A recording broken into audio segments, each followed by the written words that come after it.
When we first met 14-year-old Insha Malik, strapped to a hospital bed in Srinagar, her head and eyes held together by bandages that were larger than her tiny face, she almost instantly became the face of the raging debate around the use of pellet guns to contain Kashmir's street protests.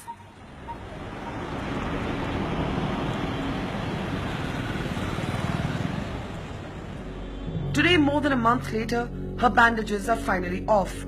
At the All India Medical Institute in Delhi, her parents sit by her side from dawn to night, living on the strength of a prayer. The good news is that the doctors have been successfully able to treat her head injury.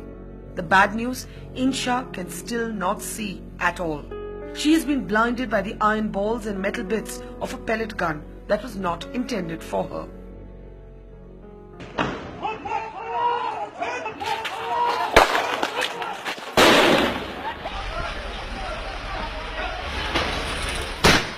For the first time ever, Insha recounts herself what happened to her. She says she was merely opening a window in her house to look out at the noise and confusion outside when the metal bits of the gun tore through her eyes. मैं कमरे में थी, मैं पढ़ रही थी, मैंने खिड़की खोला, और मैंने खिड़की से नजर मारा, वहाँ पत्थरबाजी चल रही लोगों और पुलिस के दरमियान। मैंने खिड़की से देखा कि पुलिस ने मुझे पैलेट मारा। Her father Mushtaq Ahmed used to drive a truck and is now retired. Her mother Afroza Bano is a homemaker. Economic resources are meager, but they tell us they would sell everything they own if it meant there was some way to restore the light to their daughter's eyes. This is what young Insha looked like before the pellet struck. वो चाहते हैं मैं पढ़ सकता हूँ, मैं कुछ भी बन सकता हूँ, मैं डॉक्टर बनूंगा, इंजीनियर बनूंगा, कुछ भी कोई मास्टर बनूंगा, कुछ भी बन सकता हूँ मैं पढ़ने में बहुत कामयाब हूँ, मैं पढ़ने में बहुत अच्छी हूँ। वो बोलता है मेरे को क्या हो गया है, मुझे क्यों रोशनी होगी, उसको कुछ पता नहीं है अभी मुझे क्या हो गया है। रोती है, बस रोती है, दिन में बस रोती है, खाली रोती है और कुछ नहीं मांग रहा, खाली मांग रहा मुझे वो चीज दे दो, वो चीज दे दो। मैं लाता हूँ मगर खाता भी नहीं हूँ।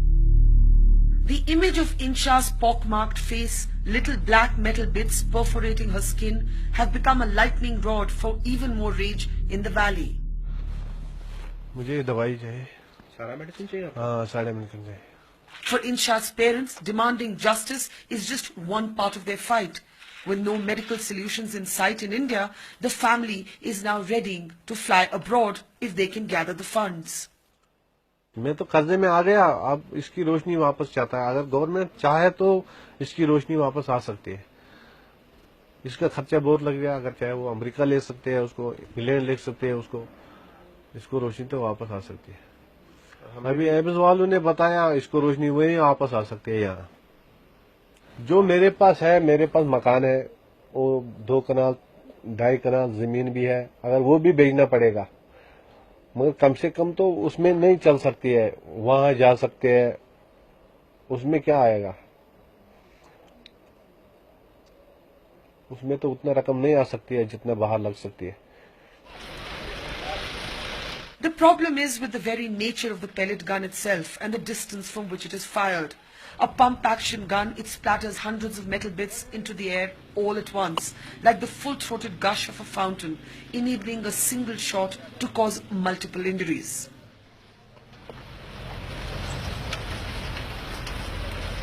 Security forces, however, continue to back the use of this gun, despite the fact that close to 100 eye surgeries have been performed already. They insist that with protesters more violent than ever before, this is still the best of all bad options available.